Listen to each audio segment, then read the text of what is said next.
So here's something that we've all said in some form or fashion at some point in all of our lives. I am so glad he showed up in my life when he did. Or I'm not sure I would have made it through without her. Or I would not be where I am today apart from them. If it wasn't for him, if it wasn't for her, if it wasn't for them. As soon as I put these statements up here, all of us can think about that one person or that group of people or a couple of people that you think, wow, if they had not shown up when they'd shown up, or if they had not been in my life, I certainly wouldn't be where I am today doing what I'm doing today. Obviously, I would not be doing what I'm doing today without my dad. I think a lot of us would say it was a parent or your parents that kind of set you up for success. You're so grateful for your parents. You weren't always so grateful for your parents, but you are now. Others of us have had mentors in our lives. Charlie Renfro, as a mutual friend of our family, was a mentor in my life. Charlie taught me so much about organizational life and how to navigate organizational complexity. He used to walk in and we'd have breakfast. He'd say, Andy, what you working on big? What you working on big? And I wasn't working on anything big, but he helped me think big. And when I think about the people in my life that kind of dropped in at the right time, he's one. Another guy who dropped into my life at a critical time was a guy named Steve. Steve was my counselor. And Steve used to ask me these awful questions that just would drive me nuts. And I would kind of have worked myself up into thinking, oh no, this is gonna happen and that's gonna happen, this is gonna happen, this will never happen, and I would worry. And then Steve would say things like this. He'd say, Andy, do you think God's hands are tied? What an awful, wonderful question is that? Because I had sort of predicted my own future and I'm sure things are gonna work out. He'd say things like, do you think God's hands are tied? So again, just came into my life at just the perfect time. And then of course, Sandra, my wife, you're gonna think I'm just trying to be a sweet husband. I promise I'm not exaggerating. People who knew me before Sandra and I were married are so grateful for Sandra. Here's what they'd say. I promise, I'm not exaggerating. They would say, we are sure he would not be where he is today apart from her. And they are not wrong. So I think all of us, if you've just given a couple of minutes, you can think of those just in the nick of time or just at the right time people that just came into your life. They added something we needed. In some cases, they gave us opportunities we wouldn't have had. In other cases, they gave us insight or provided us with encouragement. Sometimes they just give us some perspective, sometimes just hope, sometimes correction, sometimes confrontation. And you didn't like it then, but you look back and you're so grateful for it now, and your life would be very different if those people had not just dropped into your life. So real quick, anybody come to mind? Have you ever thanked them? Do they know the role they played in your life and how pivotal it was for you? We'll come back to that in just a minute. Today, if you've been tracking along with us, we are in part 4 of our series entitled Faithful, fueling our faith in a world, or fueling your faith in a world on empty. And the premise behind this whole series is that in the first century, when Jesus invited people to follow him, it became very evident that his agenda for his first century followers and for his 21st century followers is that they would be people and we would be people of extraordinary faith. Not the kind of faith that you just keep in your head, but the kind of faith that shows up at home and shows up at work and shows up at the community. Faith that actually works itself out because of our internal confidence with God. Faith that doesn't change things and faith that doesn't confront things is really not a very useful faith. In fact, as we saw, James, the brother of Jesus, said that kind of faith is dead. It's actually useless. And this explains this whole idea of an active, gritty, in the real world faith is why Jesus, or it explains Jesus' initial invitation to people. His initial invitation was not believe me or even believe in me. His initial invitation was follow me, In fact, and Jesus never changed this invitation. And if you are part of one of our churches or one of our faith communities, we talk about this all the time, that the invitation is actually to step into the real world and to step into the environments we live in and work in and play in, and to live our faith out in such a way that people know there's something in our minds and in our heads and in our hearts that perhaps is different. And Jesus never altered this invitation. Now, as we said before, the church came along and kind of watered it down and kind of dumbed it down and reduced the invitation of Jesus to simply believe in me. And yes, Jesus invited people to believe in him, but he invited them to believe in him so that they would follow him and make a difference in the world that they lived in. And if that wasn't the case, the church would have never survived the first century. But the thing is about believe in me is easier, right? Believe in me requires less of us. It's safer, it's less demanding. But a believe in me without follow me is an invitation that basically leaves us exactly where we are. No change is required. But Jesus did not invite people to merely believe things or even believe things about him. Because, as we know, belief all by itself doesn't make a difference. It's doing, it's following that makes a difference in our lives, and it's doing and it's following that makes a difference in the world. In fact, belief alone, if it only stays in your head and never gets into the activity of your life, actually creates a feeble, frail, and fragile faith. In fact, this may be why you've lost your faith, because it was all right here, and no one ever taught you what to do with it, or you never tried to do anything with it. And faith, as we've said, is a muscle. You already have the muscle, but if you don't exercise it, it gets weaker and weaker and weaker. And through the years, you've met people, and maybe this is partly your story, over time, they just lost faith. They don't know how it happened. They don't know when it happened. They just realized one day, I don't think I believe anymore. And one of the reasons that happens, in fact, I think the primary reason, as we're gonna see today, that happens is if you don't exercise it, it just goes away. So Jesus invited us to follow. We're invited to wake up every single day. This is so challenging. Some of you have begun doing this, to wake up every single day with this question. In fact, I would challenge you to begin this if you haven't before. You may want to take a screenshot or write your own version of this question. To wake up every single day with this question: what would I do? Not just what would I believe. What would I do? How would I live? How would I respond? How would I react? What would I attempt? What would I initiate? What would I avoid? How would I respond to her? I know how I have responded. I know how I have responded to him. But how would I act? What would I do if I was confident, if I was absolutely confident that God is with me? That's what it looks like to walk by faith. As we said last time, walking by faith isn't coming up with some ideas and imposing them on God. Walking by faith is stepping into the real world as if God is who Jesus revealed our Heavenly Father to be. So in this series, we are asking and hopefully answering this question: what fuels or facilitates the development of active, enduring faith? In other words, if we're to be people of great faith, not just head faith, but active faith, what is it that creates that kind of faith, that go the distance faith, that in spite of faith, that follow Jesus anyway kind of faith? What are the essential ingredients that if we stirred them together would create in us the kind of faith that we've seen in other people? And I'm gonna tell you a story about one in just a minute. The kind of faith that we see in people that gets them through very, very difficult times, and you watch them navigate those difficult times with faith, and you think what I think: what would I do if I were in their situation? What would I do if that happened to me? How would I respond if I had that kind of loss or suffered that kind of tragedy? And as we said through the series, based on the teaching and the teaching of Jesus and what Jesus modeled, and based on literally hundreds of conversations with men and women who have maintained strong faith, gritty faith throughout their life, we've come to the conclusion that there are at least 5 things that God uses to grow up and blow up our faith. 5 things, again, there may be 7, there may be 10, but every time people tell their faith story, they always, 100% of the time, they always get to all 5 of these things. So we decided to unpack each of these 5, and 2 weeks ago, we started with the first one, practical teaching. We said that when anybody tells their faith story, they always talk about the first time someone opened the scripture for them in such a way that they knew what to do with what they believed.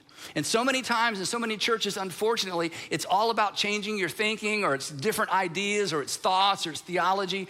But faith begins to grow when we begin to act on our faith. And so when people tell their stories, they say, hey, I believed a lot of stuff, but then I went to this church and the pastor opened up the scripture in such a way that I knew what to do with it. Or I went to a campus ministry when I was in college and they opened up the scripture, and for the first time, I knew what to do with it. I knew how to date. I knew how to respond to people. I learned to be generous. I learned to put my character ahead of my wants and my wishes. I finally discovered what faith looks like in the real world. So practical teaching is one of the things that God uses to grow up our faith.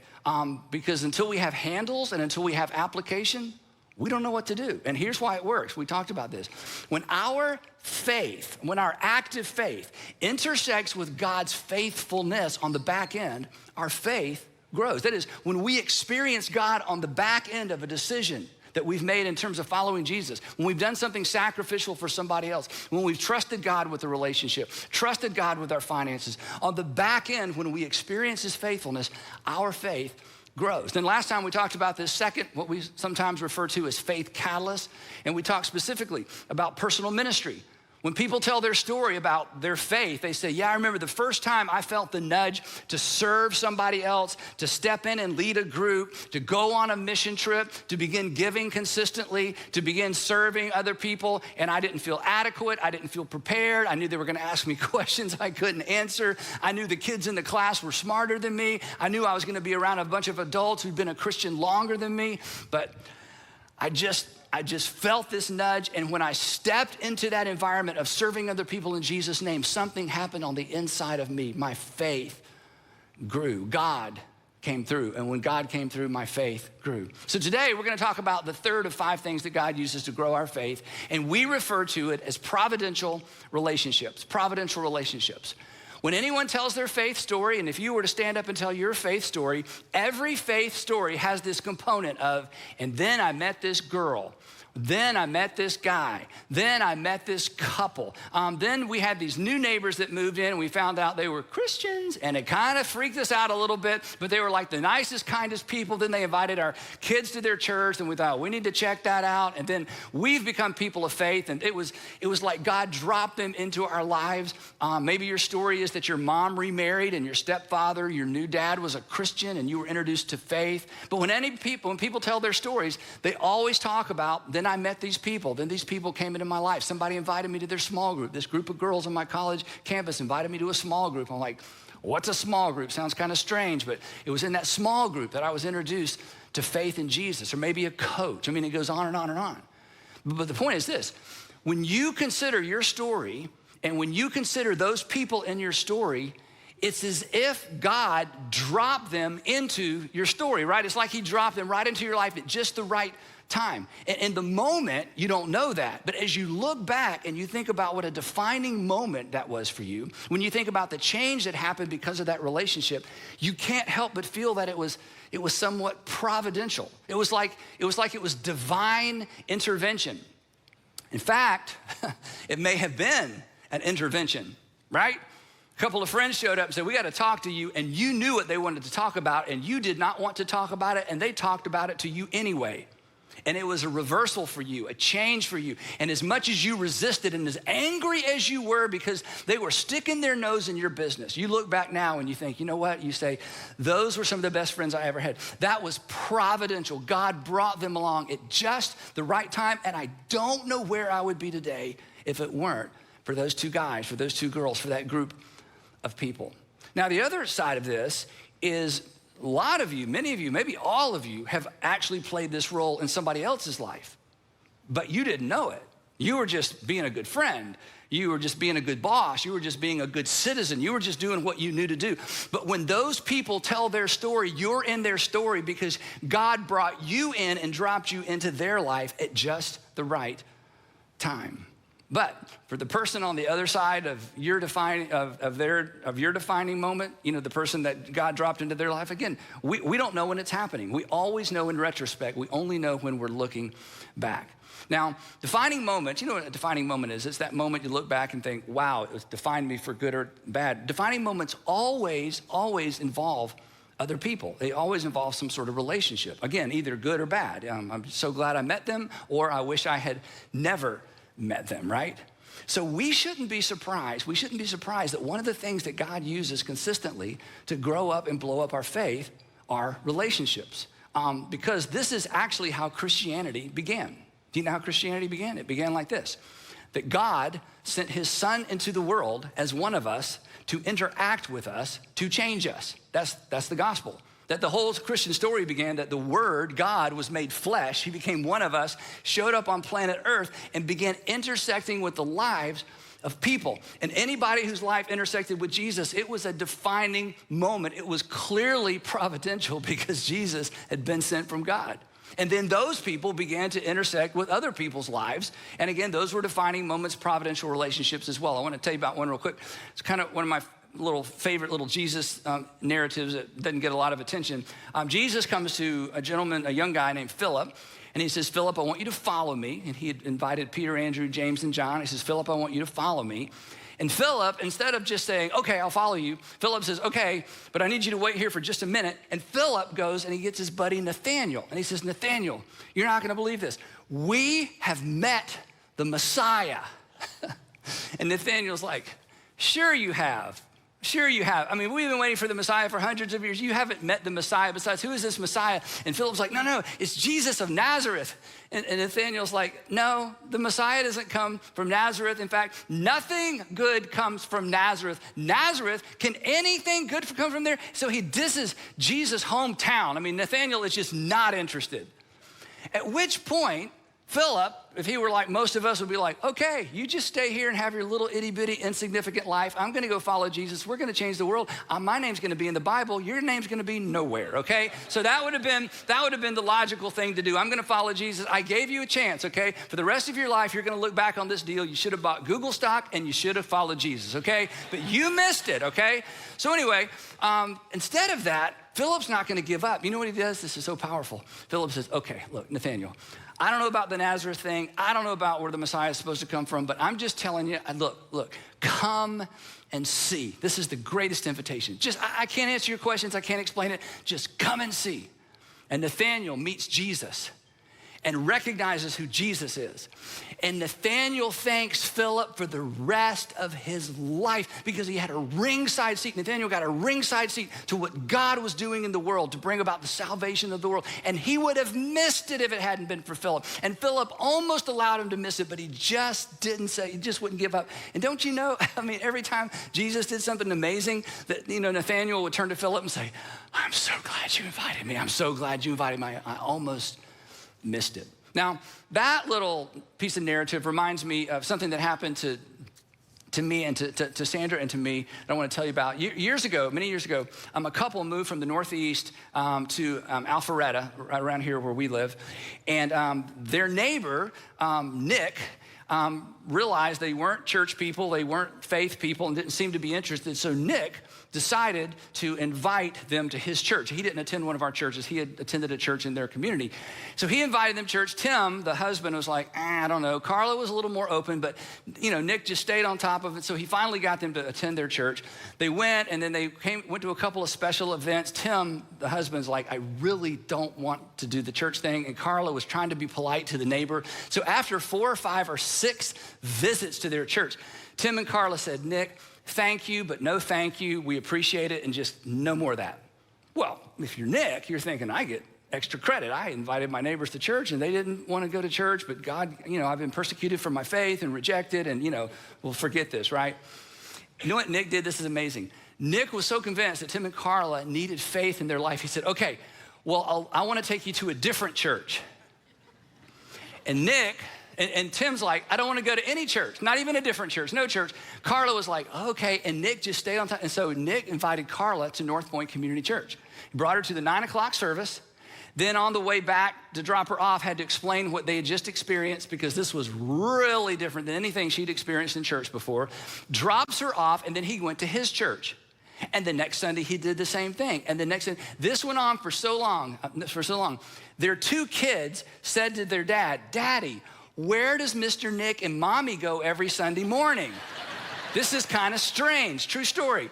So eventually, Carla brought the kids, and Nick would just go to his own church afterwards. He wasn't trying to change churches. He just felt like this couple needs to be in church. His family needs to be in church. Carla brought the kids got involved and loved it. Finally, Tim, like whatever. So Tim began to come to North Point. And as Carla said to me, this is a quote when I called her this week to make sure I had all these facts straight. She said, and Andy, the rest is history. They got super involved. I met Tim on the baseball field. His oldest son and my oldest son, Andrew, have become lifelong friends. They're friends to this day. Went to the same high school. We're in the same small group here. Tim joined a guest services team. They both just got super involved. They joined our small group. In fact, I heard this story in our community group when we were going around sharing stories. How did you, get into church? What's your faith story? That's the story they told. They talked about Nick.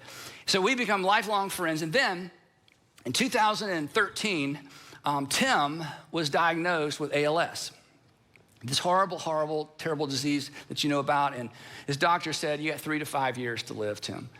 So our community group became, the Tim group. We were Team Tim and Carla. We're just going to carry them through this awful time. That was 2013. Tim is still alive today. But during that time, as we watched him slowly deteriorate, I'm telling you, watching his faith and watching Carla's faith is one of, if not the most inspiring things that has happened to me as an adult as it relates to my faith. In fact, several years ago, our parts of our community group would go do the ALS walk or the walk to defeat ALS. So one year when I was there, I took this picture. I want to show you this picture I took with my phone. This is not Tim. This is Tim. And I saw Tim coming. This is a buddy that was in his support group that has since passed away. Tim saw us. He's walking over. Then he saw his buddy, and he immediately, so emotional to me, went down on one knee and just took him in his arms. And Tim pastored his ALS support group. I think all of them have passed away. He is the lone survivor. He's like the survivor. He's like the granddaddy of the bunch. He's since lost his voice. I'll tell you more about that in just a minute. But watching his faith, and watching his love for these men and women, but primarily men who are navigating this dreadful, dreadful disease. I'm telling you, and sitting in a small group. In fact, Tim, ALS generally starts low and goes high, or high and goes low. For Tim, it started high, so he early on began to lose his voice. And as it was more and more difficult to understand when Tim spoke, he said to me one time, he said, Andy, he said, I would like to lead our small group as much as possible until I can no longer lead it. That's Tim. Tim's on a guest services team. I told you about. Some of you know Tim. Tim kept trying to quit the guest services team because it was hard to understand. It was difficult for him to walk as time has gone by. I'm only laughing because he told the most hilarious stories. And the guest services team here wouldn't let him quit. Like, Tim, you're coming. You're going to show up. We're going to give you a vest.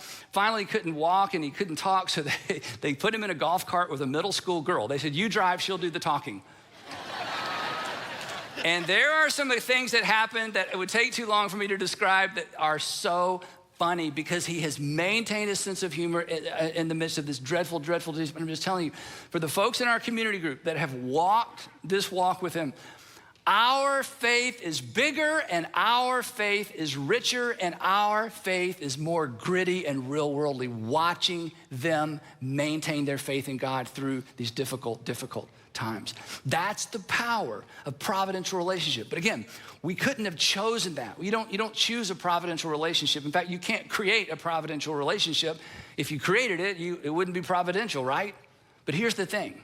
We should all, and we can all be proactive in getting into relationships with people whose faith informed their decisions and whose faith informed their responses to the difficulties of life. This is the part we can do, because being in proximity, as we're going to see in just a few minutes, is one of the things we can do to ensure that our faith grows because of who we're doing life with. Now, the author of Hebrews weighs in on this. Hebrews is a book in the New Testament. It's not actually a book. It's like a long, complicated sermon. We just call it a book because it's part of the New Testament. We don't know who wrote Hebrews. You probably know that. It's probably a man.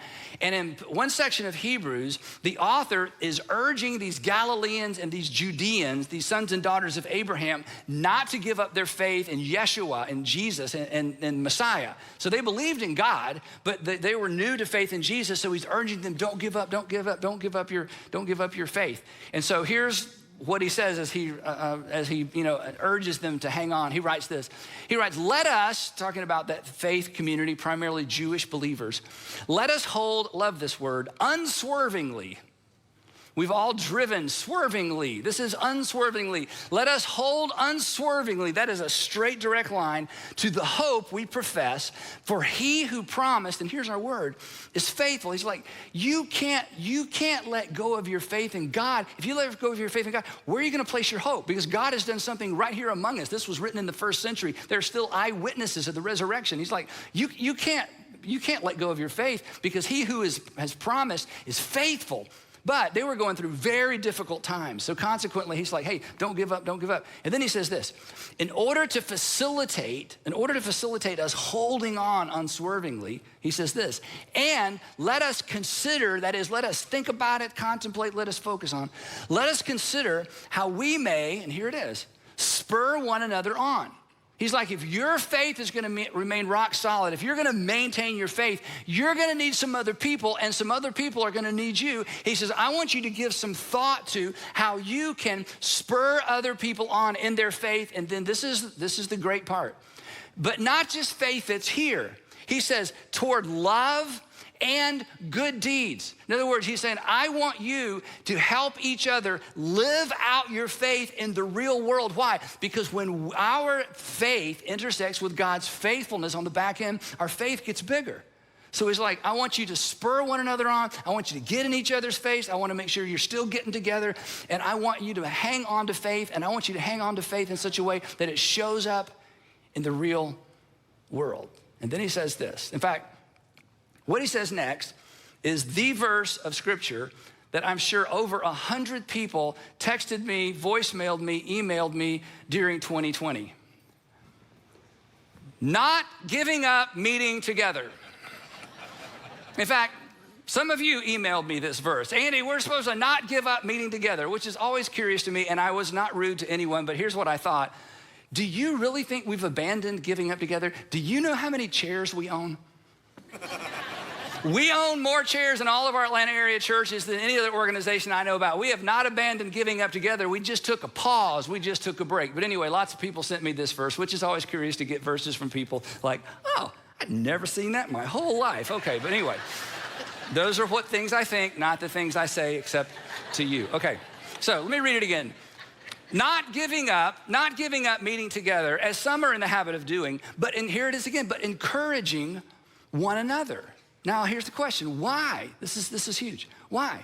Well, why, when it comes to our faith, and when it comes to our faithfulness, and when it comes to recognizing God's faithfulness to us, this is so important. When it comes to our faith, the grit and the reality of our faith, when it comes to our faithfulness, that is doing the things we feel nudged on the inside to do, and when it comes to experiencing God's faithfulness, proximity matters. Proximity matters. Proximity and relationship are faith builders. Now here's my observation, and this may be your story. In fact, this, what I'm about to say next, may explain why you've lost faith or why you're losing faith. Here's my observation. That people drift from their community of faith. People drift from their community of faith before they drift away from faith. That people don't drift away from faith because they read a Richard Dawkins book or they heard something in a freshman class in school and it's like suddenly, boom, faith is gone. I mean, those things happen. I mean, there's an intellectual side to faith, no doubt about it. We talk about those things all the time here. But in terms of actual experience, people tend to drift away from their community of faith before they drift away from faith. And this is what the author of Hebrews is getting at, or let me just say it this way. People lose faith when they lose contact with people of faith. Now this is important. This doesn't make something true or not true. In other words, being with people doesn't make something true, and not being with people doesn't make it untrue. You're smart enough to know that. It has nothing to do with reality. It has to do with our faith. It has to do with our confidence in.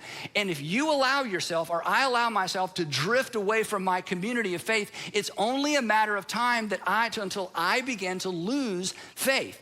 Because proximity, when it comes to faith, matters, because allowing God or watching God work in other people's lives is one of the things that bolsters our faith. We realize we're not an island. We realize we're not on our own. We realize we're not the only one. And all this points to why relationships are critical to growing, enduring faith. Put it this way.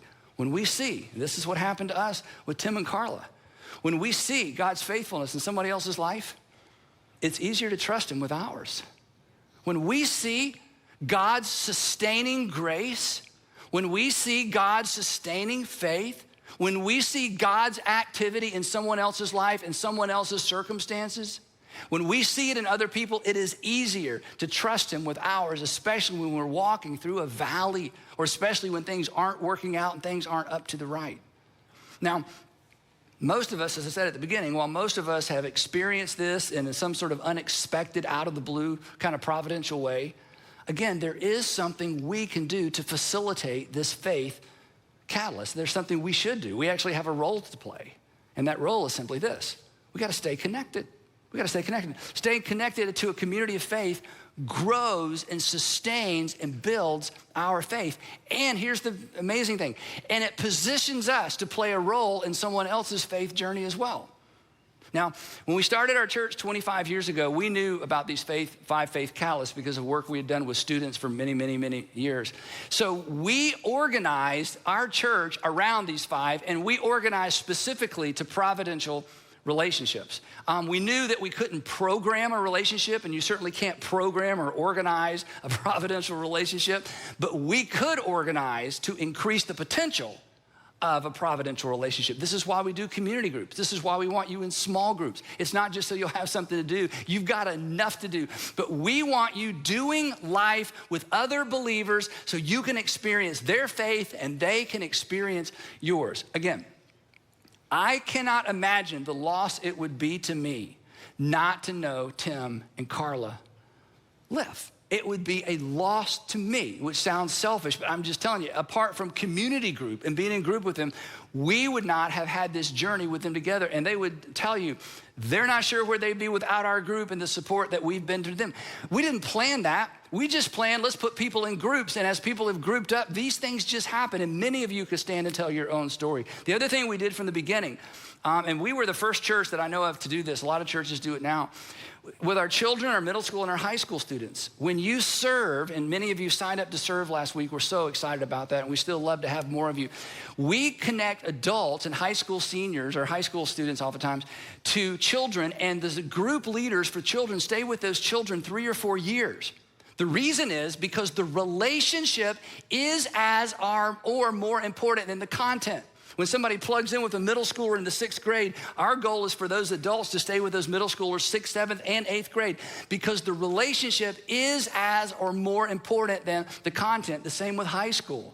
And so consequently, we've been doing this for so long, the stories we hear, not about the content. Oh, I'll never forget when they shared that one story. I mean, we get some of that. Mostly what we get is, she was so influential in my life. I don't know where I would be without him. I'm so glad he was in my life because my parents, they lost their minds. But fortunately, my small group leader kind of helped me place all that into context. And I can't even begin to remember all the parents through the years who have said, I'm so glad my son, my daughter had that small group leader for those years. So again, we've done everything we know to do organizationally and programmatically to facilitate the potential of providential relationships, because providential relationships is one of the big 5 things that God uses to grow our faith, and the payoff in terms of spiritual maturity has been absolutely huge. So let me just say this to you parents, okay? I don't want to say you're crazy not to, okay? That's too strong. But as a parent who raised 3 kids in these environments, you do yourself a disfavor not to have your kids here. Not so we can count kids. We're not winning awards. We're not competing with anybody. It's just that your kids' faith is contingent upon your faith to some extent, but also the faithful adults that are around them. That's why we do what we do. And it's why, as I said earlier, I encourage you to invite people to come sit with you. Come sit with me. This is potentially a life-changing invitation. It really is. A single invitation, think about this. A single invitation, you never know, I never know. A single invitation could position you as a catalyst in someone's faith story. A single invitation, come sit with me, could be the first step in somebody rediscovering their faith. Invite someone. Why not? You never know what's on the other side of that invitation. And here's the thing. When you make that awkward invitation, and they eventually show up, and then one day you sit here and you watch them baptized, do you know what's gonna happen to your faith? It will not get smaller. It will get bigger, because that's the power of providential relationships, and it's one of the primary things God uses to grow up and blow up our faith. Again, I say this to you all the time, we never know what hangs in the balance of our decision to obey God and trust God, and we never know what hangs in the balance of our courage to say something and to invite someone. Now, in our student ministry, 9th through 12th grade, we tell students all the time, your friends determine the direction and quality of your life. Your friends determine the direction and quality of your life. Your friends determine the direction and quality of your life. And if you're sitting here thinking, wow, I wish somebody would tell my kids that. Okay, anyway, your friends determine the direction and quality of your life. But what's true for 14-year-olds, it's true for 40 olds. The people that we choose to do life with influence and impact the strength and the endurance of our faith and the depth of our faith. Again, because when we see God's faithfulness, in someone else's life, it's easier to trust him. It's so much easier to trust him with ours. When we trust God with our lives, our faith gets bigger, stronger, and more enduring. And we only trust God oftentimes when we have the courage to step out and trust God in unusual ways because we've seen somebody else do it. So here's the last challenge for you. If during this season, for whatever reason, intentionally or unintentionally, you've begun or you've gotten unplugged from a faith community with people who believe like you do and are moving in the direction and value what you value, you need to get reconnected. Even if it's a little awkward, you need to get reconnected for the sake of your faith, and if you're a parent, for the sake of your kids' faith because they're watching. And if you know someone who needs to get connected, you should make that call. You should send that email. You should invite them into your group. You have no idea who needs a simple invitation, and you have no idea what's on the other side of that simple invitation. But here's what will happen. If you make the invitation, when they tell their faith story, they're going to talk about you. And who knows? When you tell your faith story, you may end up talking about them. Because God uses community. Proximity matters. When we see God's faithfulness in someone else's life, it is so much easier to trust him with ours.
Chẳng được quên khi cơn mưa đêm lại về. Em nơi quên lời thề và ta như đông chìm sâu. Không gần mới em anh nhận màu. Em chỉ cần mơ đâu bye bye. Chỉ còn là những cơn mưa vô giá. Cho bên mơ em không mơ anh. Anh một đêm mơ. Chỉ cần bên em không được cần nhớ. Và chỉ có em không còn nhớ. Và người ta bên nhau như ngã tớ. Muốn nhớ về say em chỉ có mấy em ở đây. Và anh như muốn chết đi nhưng không muốn em mãi mãi. Tình yêu làm cho ta đau đầu. Không em như nằm mơ mộng. Anh như nếu mong cầu. Và mưa bên em ngủ sầu. Chào các bạn mai để mà mơ. Chỉ có bên em nhưng là khó mơ. Em vẫn đang dài. Em muốn bên ai. Anh không mong gì hơn. Chỉ mong em sẽ ở đây ôm anh thật gần. Anh chỉ mong đôi ta được có nhau. Mà đừng em đâu anh có em. Muốn em bên anh có em. Ta sẽ trao nhau môi hôn thật sâu. Ôm anh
my party, we're just getting started. A life is a dream or a nightmare scarring. Hand me a drink cause I think I'm going all in. Get me a shrink who can catch me when I'm falling. Cover up my scars, flip the handlebars, crashing in my car, wake up in a bar. I'll be a superstar, just on my avatar. This world is so bizarre, empty out the reservoir.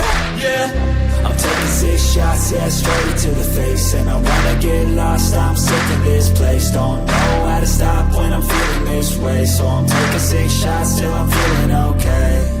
I think I'm going crazy, don't think I'll get home safe. So I'm taking 6 shots, all straight to the face. I'm taking 6 shots, are you coming with me? I'm taking 6 shots, yeah, straight to the face. And I wanna get lost, I'm sick of this place. Don't know how to stop when I'm feeling this way. So I'm taking 6 shots till I'm feeling okay. I think I'm going crazy, don't think I'll get home safe. So I'm taking 6 shots, all straight to the face. I'm taking 6 shots, are you coming with me?